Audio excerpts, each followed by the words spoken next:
स्वरूपातला अवतार घेतलेला आहे। म्हणजे सांगायला बसलं की खूप काही आहे दत्त महाराजांच्या माध्यमातून, पण शॉर्टकटमध्ये तुम्हाला मी सांगितलं दत्त महाराजांचा जन्म कसा झाला।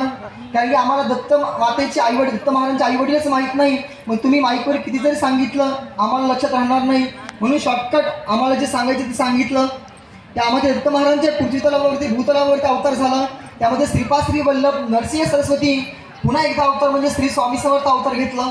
त्यामध्ये भूतल जसं जसं कलियुग बदललं तसं तसं कलियुगामध्ये आज आपलं कार्य चालू आहे। परमपूज्य गुरुमाऊली, आज परमपूज्य गुरुमाऊली कोण आहेत त्यामध्ये आपण समजून जा की परमपूज्य गुरुमाऊलीच्या नुसार आपलं कार्य कशी प्रणाली चालू असते, ते कार्याच्या माध्यमातून आज आपण हे कार्य करत आहात। आज तुम्ही खरंच भाग्यवान आहात की आपल्या परमपूज्य गुरुमाऊलींमुळे आपल्याला हा 5वा वेद वाचायला मिळाला।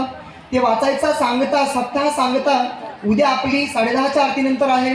त्या कार्यासाठी अन्नदान आपण या ठिकाणी केलेलं आहे। त्या